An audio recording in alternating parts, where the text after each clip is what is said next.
Welcome to the special simulcast of the Neil Haley Show and celebrity interviews live from the Grotto with Greg Hanna. Greg, what's going on, man? How are you?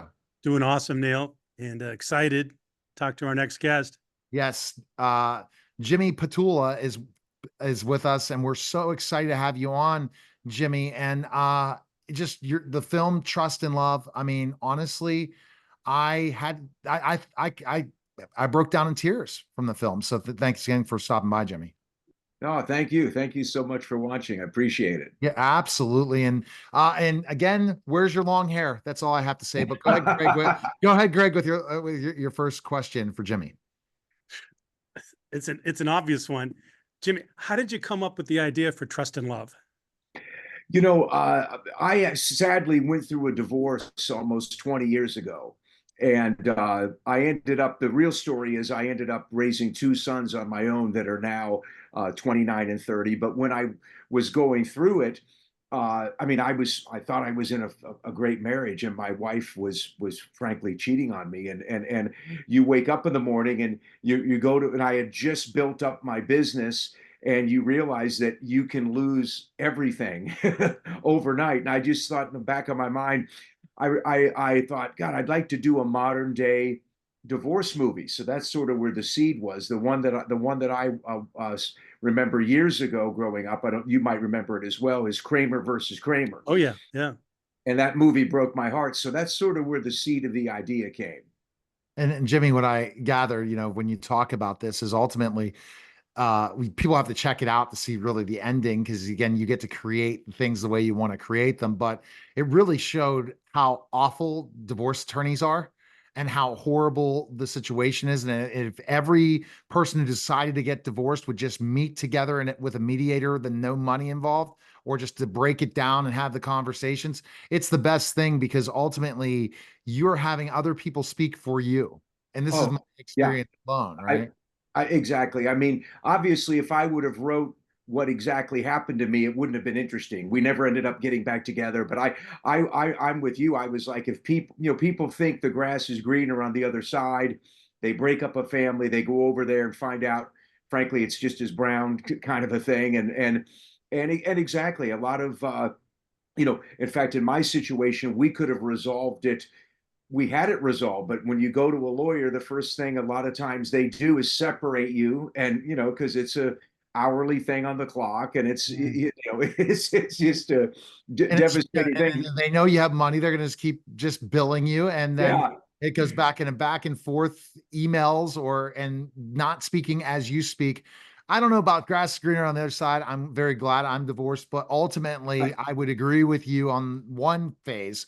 I just some of the stuff that you showed with the lawyers and the back and forth and the anger management. Oh boy, that's all I have to Right. say. I'm gonna throw No, no, absolutely. I mean, my whole thing was in the seed of it was, look, if you're somebody that was in maybe you'll think about, should I cheat, kind of a thing. Is it worth? But I chose with the movie, and Mick Davis, who directed, was very good, because originally my script was much darker than the movie. And when I met Mick, he was, and he helped bring some of the comedy, and he helped sit down with me, and we spent a few weeks together, and I did rewrites. And I thought, I wanted to have a happier ending, but mine didn't have the happy ending. But I think it to leave a positive message out there. Wow. You know, well, I haven't had a chance to see it yet, and I'm looking forward to it.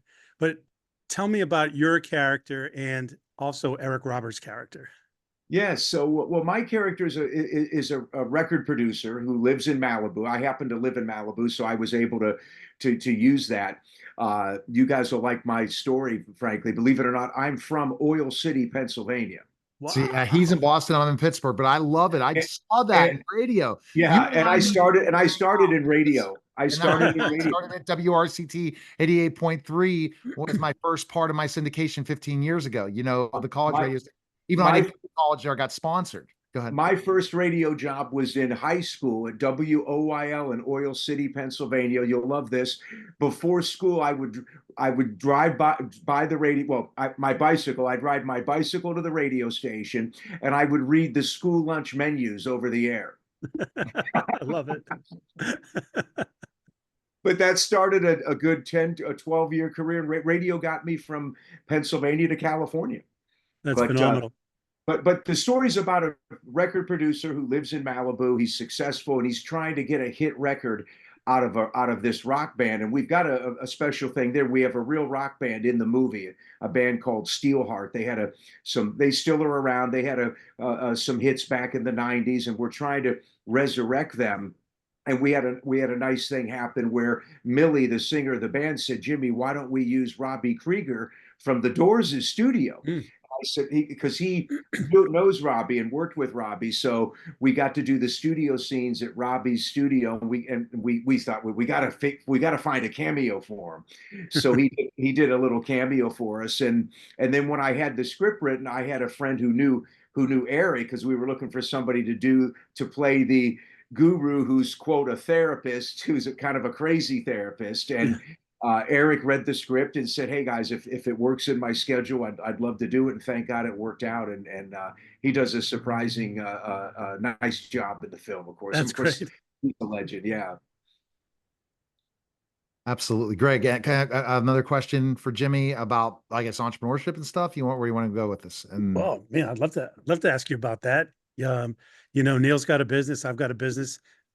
I'm a bad employee, so I decided to start my own company when I was 21, and that's all I've ever done. So Yeah, we very similar. I worked in radio as a young kid, and I saw how fast people got fired in radio. And this was back in the day where, it was real radio, wasn't? And I was a young kid, and I was like, do I really need to be? I fell into it as a kid, and so what happened for me was I was actually working on the air at KSJO in San Jose, California. Radio got me out there. I was at the time maybe 21, 22 at the time. So I'd worked in radio or 23. I worked in radio from the time I was 17 to like 23, 24. And you're only on the airs, at those days 4 or 5 hours a day. So I got you're always looking to pick up extra cash. So believe it or not, I got a job at the Columbia School of Broadcasting being an instructor at the school. So I'd get off my radio shift, and I was literally a long-haired 22-year-old kid, and I was literally teaching radio. And to be honest, it was this particular franchise, sadly at the time, they were enrolling anyone who walked in the door. They had federal aid, and you'd start off with a class of 40 people, it'd end up with 8. And I knew most of them never were going to get into radio. And believe it or not, I became friends with some of my students, and they're like, "Jimmy, how do I get into radio?" And I said, "Look, not like this." I said, "Frankly, go to the smallest radio station you can find, show up at 7 a.m. because those were the days where the owner operator is going to be opening the door, and ask them to work for free." And they'd look at me like I was crazy. I'd say, "Look, drive to the smallest radio station you can drive to and tell the owner you'll do anything for free." But basically, it gave me the idea for a company I started called Radio Connection, which, believe it or not, this was 40 years ago. We're now called Radio Recording Film Connection. And it's very unique. I started it by accident, but basically what it is the thing about the broadcast school I was at the time, the curriculum was old and outdated. They didn't have any placement for the students. And my idea was, I knew being in radio, being in the door was half the battle, because we know how, if you're going to hire the guy who's frankly there, at least in those days. yeah, And basically the idea was, I rewrote a program for you to be a radio broadcaster, but what I would do is I would get you an interview, and we still do, at a radio station. And let's say you're the program director of the radio station. I would I'd have somebody in. I used to run little ads in Rolling Stone, get into radio, and I'd have an 800 number. They'd call me. I'd say, "Give me your 3 favorite radio stations." They'd give them to me. And of course, I'd interview them over the phone, make sure they had a voice, make sure they knew. And I said, "Okay." And then I would call a program director, and I'd say, "Listen, I've got a freelance job for you." I think at the time I charged $3,000. I said, "I've got this gal or guy who wants to learn radio. You interview them. If you feel they have what it takes, I'll pay you $1,500, and you be their mentor. You be their teacher and guide them through this course." So that's sort of how it started. wow. And that's what we do. If you want to be a music recording engineer, if you want to be a filmmaker, of course, now we're a legitimate private post-secondary school, but we're certainly, much cheaper than college. And we do the same thing. If you want to be a recording engineer and you're in Pittsburgh, we'll get you into Mr. Smalls or one of the studios. Wow. If you want to get into a film company in New York, so basically all of our students learn one-on-one. It's basically the age-old apprenticeship approach in learning. Yeah, that's awesome. What's the website for that? It's recordingconnection.com, radioconnection.com, and filmconnection.com because Excellent. yeah. So that's the business I started, and it's been able to allow me to do some of the fun stuff like make this movie. Cool. Now, not what I love about this is the fact of the story of entrepreneurship, and Greg loves this too. There's always a story of why we decided to do something. We had to create something out of nothing. Now, Greg says he doesn't like being an employee. I was a professional wrestler. I was a teacher, and I just was sick. And I did the entrepreneurship back and forth, and then finally said, I'm going to do it. But ultimately, I love to do it because it's providing something that somebody else doesn't have, or I'm going to find a way to help somebody else. It's almost in my education background as a teacher. I mean, as owner a tutoring business, or being a teacher, it's all what I try to serve the person, make sure that I help them, teach them, and provide a great service. So I too am. It's very interesting how you created that marketplace. Do you see yourself retiring anytime soon from this? Well, it's funny you say that. I didn't start the company thinking I was going to make money. It was real. It was just the naiveness of I knew the best way to get into radio was get in a radio station as an intern. And then it turned into a bigger company. We've got like 35 employees, and I have a COO who's really hands-on. So I don't have to work that much as hard as I used to, obviously. And but you'll also love this story, being a professional wrestler. My first film I did in Pennsylvania, you got to see it. It's on Apple TV. It's called Reversal. It's a father-son story set out of high school wrestling. I was a former wrestler in Pennsylvania, and my father was my coach. That's the first, believe it or not, movie I did. We won a prize at the first Tribeca Film Festival. And I used all unknowns. I used real wrestlers. So it's an older film, but you can get it on Apple TV. It's called Reversal. You'll love it, being a former wrestler. And Kurt Angle, we had like 6 Olympic gold medalists who championed the film at the time. Oh, wow. So they showed up at screenings. I four-walled it in theaters and got the reviews, and that it's a father-son story set around wrestling. So so that was my first, and I got to tell you, I did quite well financially with that film. Now what I'm learning because that was the days of, I mean, we sold like 80,000 DVDs online. I mean, if you go to Reversal, we don't do it anymore, but if you go to reversalthemovie.com, you can read the stories about it.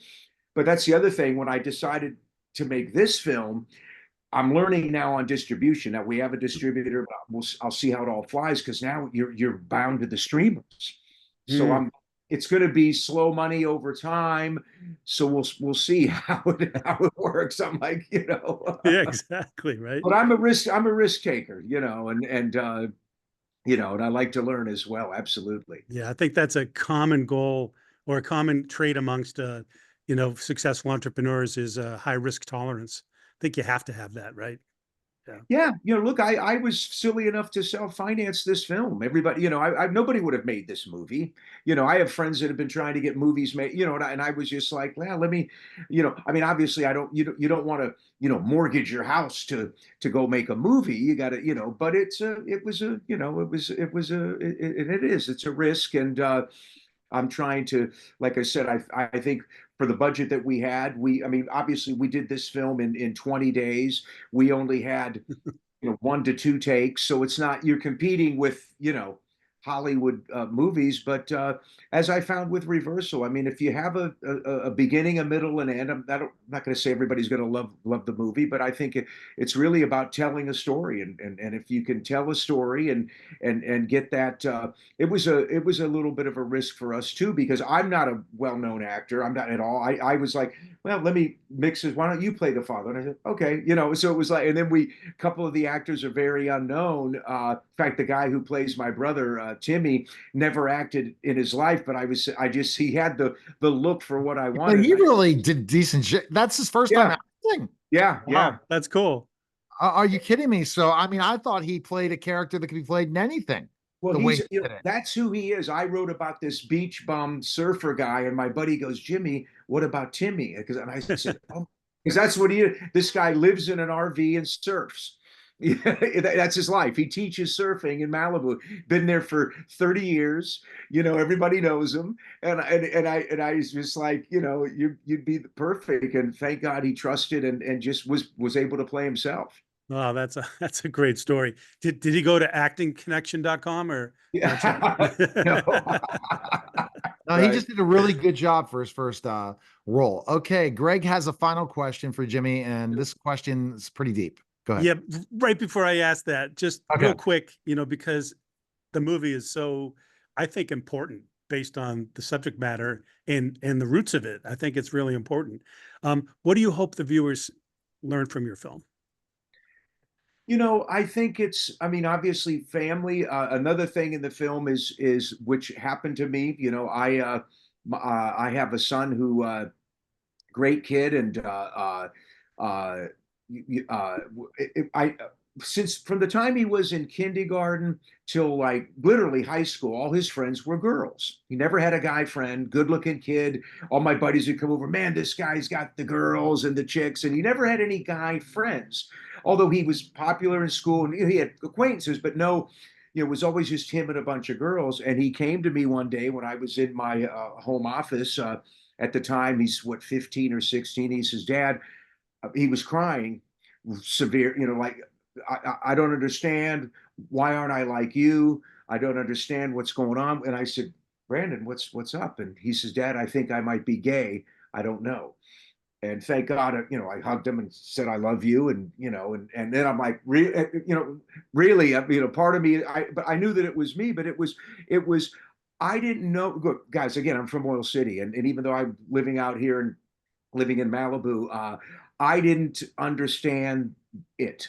You know, and of course he was having a very hard time and struggling with it. He wasn't accepting it. And I talked to a few friends that I know, you know, and that funny enough in the film business that are gay. And I said, you know, they said, Jimmy, do you think I signed up for this? You know, it was, in other words, I was the kid in high school crying in my bedroom, going, why don't I like Playboy magazine? You know what I'm saying? And so it was really a learning point for me as well. And I thought, and then we went to a therapist and helped him. And then I really learned a lot about how a lot of these kids end up not being accepted by their families and by Mm. their parents. I mean, and you'd be shocked at the numbers. And even when I started to do my own research, you know, the highest suicide rate is sexuality issues in men and women, even when they're Wow. older. And you hear these stories, and I thought, you know, that was the other thing. I thought I want to bring that into the film and really have people understand that, you know, you are born a certain way. It's you know, it's funny. You know, because people are like, well, how, you know, and there's no reason. And look, if I'll be honest, if when I, you know, first moved to LA, I mean, look, if the gays were walking on this side of the street and I was on this one, I'd probably be on the other, you know, not that side, you know. So maybe it was God's funny joke in a way, but I thought it was an education for me, believe it or not, Yeah. as naive as that sounds. And I think that's really the long-winded answer is I think it's about family. Mhm. And I want people to understand, you know, your family's your family. And, you know, you may go through a divorce, but if you have kids, you know, they're your kids, and you need to be there for them. So I really like, even though we used some comedic stuff in the film, you know, in fact, we had the it's funny, he gets the advice from a drag queen in the movie, rather than, but who's which you'll see when you see it, who basically tells him, look, it's you know, you'll figure it out if you are. And so it's you know, hopefully that message can, you know, get out there to people. No, that's excellent. Well, thanks for sharing that. That was a Yeah. good story, important story too, especially these days. But so tell me, Jimmy, here's my question. What do you feel is the most important thing in life you've ever learned? Uh, that we can't control a lot, frankly. We can't control it. I mean, and we just have to. My motto is, we can't control the world. We can't change the world ourselves. And I always like to just, I try to teach my kids. I got newly married 12 years ago, and my wife had never had kids. So believe it or not, I'm back in the kid game. So I have a 9-year-old and a 6-year-old. So Wow. I love it. Yeah. So and I think that, you know, my thing is to just, you know, all you can do is do the right thing, keep your side of the street clean, you know, be honest, don't lie because it'll come back. You know, learn and just try to, you know, you can't control, and try to do good, try to be good out there. Yeah, great advice. Fantastic. All right, Jimmy, best place we can check out the film. Where can we go? Well, we right now we're on Amazon Prime. We're on Apple TV, and so we'll be on. We'll be. It'll. They have a whole formula. It'll eventually be going to other streamers and cables, but right now Apple TV and Amazon Prime. Awesome. Trust and love. I appreciate this, guys. Thank you so Yeah, much. thank you. Thank you, Jimmy. Pleasure. All right. All right. That was a special simulcast Neil Haley Show and celebrity interviews live from the Grotto. Greg Hanna, guys. Take care.